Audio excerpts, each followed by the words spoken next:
Hello and welcome back once again, everyone. It is the NewMutator bringing you the Myth World Cup 2012 action. Here we have the Silent Sentinels in the QR3 squaring off against Grimm's My Team. My Team starting out in the northeast and the Sentinels in the southwest. Asmo and Scott Walker, we saw them kind of doing some friendly substituting for their local R3 competition. Actually, that was a team that they had just finished playing in the QR2, I believe, and so that they were nice enough to help out the R3 team, who was having some issues there getting some players for their matchup in the QR3. Although now I'm starting to forget if they showed up, if they substituted for the QR2 or the QR3, because I reviewed those games so close together. I'm unable to say right now, but if you look at the films, I'm sure you will know. Joining with them, Toxin Milkman. Milkman, this is his first game in the Myth World Cup 2012 that I have casted so far. Con Roadkill, Kron 1, and I believe it's Kron 1's first game so far as well, and Monty. So it seems that the Sentinel team has picked up some extra players that they've very much needed in order to contend with some of these other teams, including Grimm's My Team, led by Bone here, Enk, Arsenic. Can anybody interpret this? Does anybody know what this actually says? If so, then share that with me, because I'm interested. I think that's an order of some sort, but I think it turns into just a random jumble of words there. As I was saying, Arsenic, Rabican, Grim, Karma, Tiri, and Cryptos are also in the game, and so it will be 8 on 8. It looks like. So that is a full game here, and perhaps everyone will be playing. Now it is capture the flag, no giant units, so it's going to be a lot of just dancing around and taking pot shots at each other, and we can see there is a ton of text. Everyone is talking. It is a full game. 16 players is maximum here. Looks like there is going to be pus here. 2 journeymen for the Sentinels and 2 as well. So maybe there's no unit trading. I'm not sure. Maybe that's the case, and I haven't. And that fact escaped me, because both trades are looking identical. That would actually make a lot of sense, because I think I missed that in the last match. So it's going to be interesting to see exactly what these teams decide to do,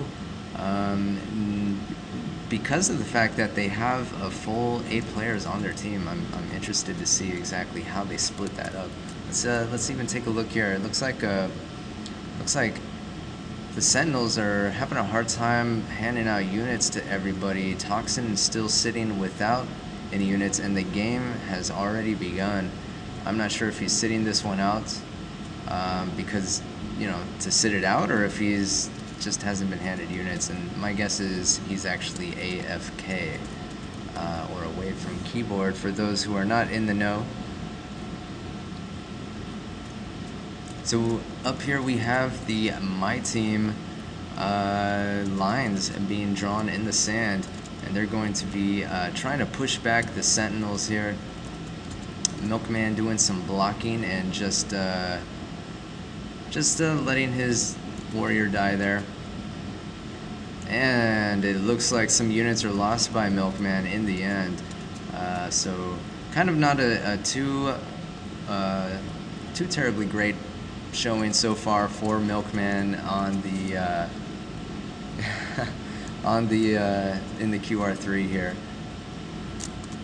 So it is My Team is up in percentages, and Karma was responsible for that Warlock shot, taking out those archers there. So this is Karma over here. Looks like, oh, looks like Thierry just escaping certain death there for his archers. So pretty good moves there.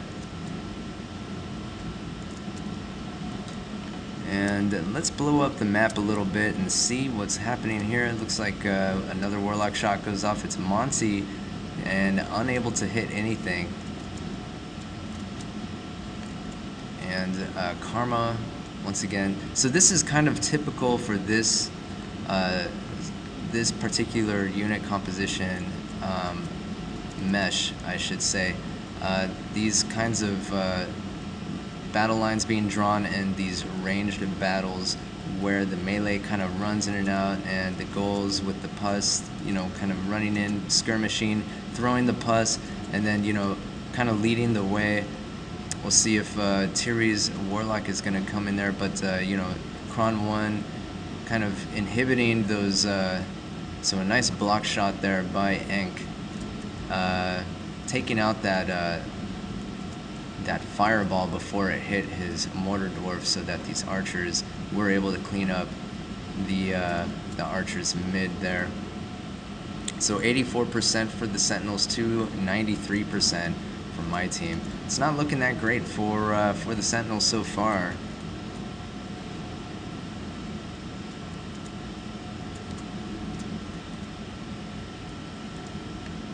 And it looks like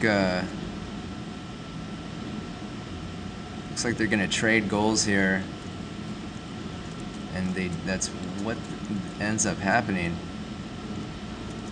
There we see a pus blocked by a berserk, and Rabican's mortar dwarf will remain unscathed. Not much doing there. Let's see, 82%, 92%, so the Silent Sentinels are down by about 10%. It's going to be somewhat difficult for them to take, you know, kind of take the lead here. They have to play a little bit more defensively than they have been playing. And here we see Asmo. He is the team captain, telling the Sentinels not to push. Let them come to us, so that we retain the terrain advantage. So we see a lot of these dancing back and forth, warlocks and everything else, and then, you know, opportunistic units engaging, and then we see units being thrown away as well. And that's kind of the tempo here for this this style of mesh. Uh-oh. And looked like Enk had an opportunity to take out Kron 1's Warlock, but unable to do so, but did block his fireball there. And looks like a Warlock was taken out by Rabican's Puskol here. And promptly lost, although there will be some friendly fire. Enk shooting his own units. Or never mind. I don't know what I'm talking about. He shot Kron 1's Berserks. So it's 67, 74%, you know, both sides accruing a lot of damage here. You know, it is a war of attrition. Here we see the Warlock walking through the fire. He is impervious to fire, although will take explosive damage. So Warlocks will hurt each other.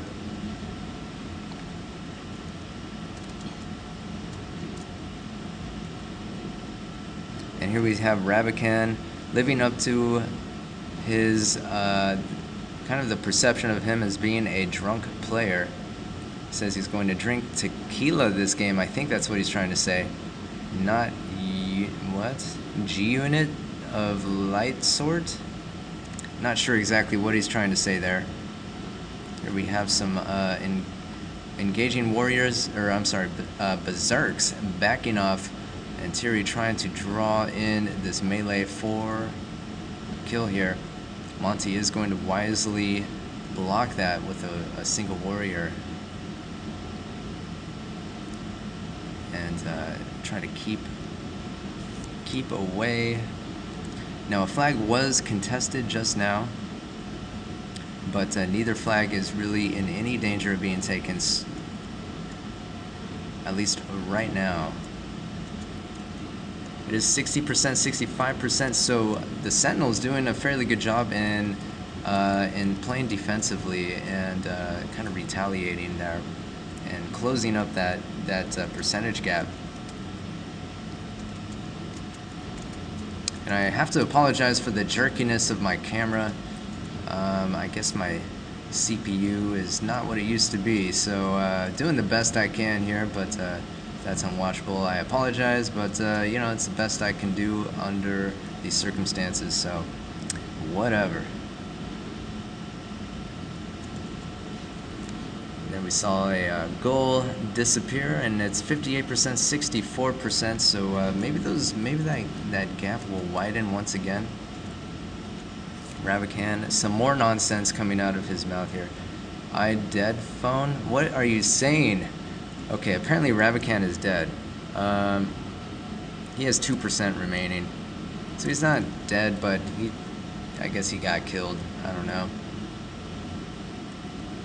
And Ravikant is Project Magma's eternal champion, so I guess, you know, once he got that, he's like, you know, whatever.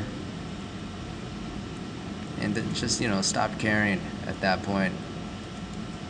Resting on his laurels. Maybe that's what's going on. I have no idea. And here we have the Sentinels frantically defending their home flag here.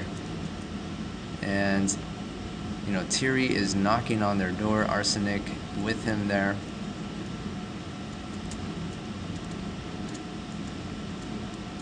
And they're trying to use those archers. Archers do outrange warlocks, but a warlock could dodge, get close, and unleash a fireball, which does a massive area of effect damage, as we see here.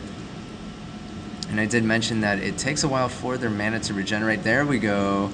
Nice warlock shot by Kron1. I don't think anybody saw that coming there on my team. So 40%, 34%. Kind of a little bit more close here than it was for a minute. Although most of the Sentinels are going to be on defense here. There is a few of roadkills. Berserk's trying to take out these ranged units here. I don't know what that was about. He's going for this archer here and trying to get that mortar dwarf.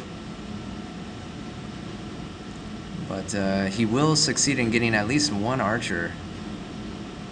But that may be all she wrote for that Berserk.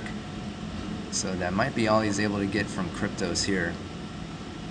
And it looks like the Sentinels are going to pursue my team across the map here, and they're actually up in percentages, 36, 24%. I guess they rushed. They saw their opportunity to take out the my team force there. And now they're on the offensive.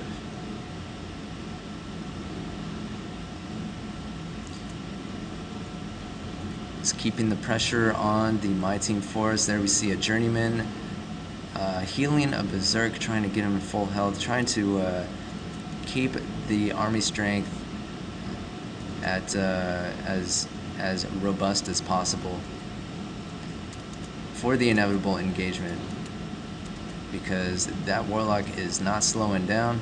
He is going to be pushed to the side a little bit by that mortar dwarf, but he is not stopping. He's just going to be dodging all of these arrows.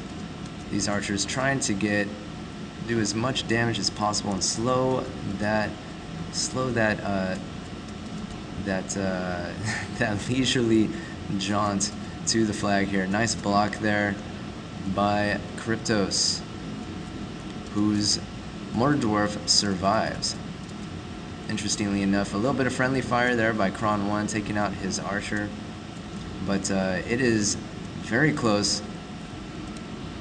30 seconds left. 34%, 23%.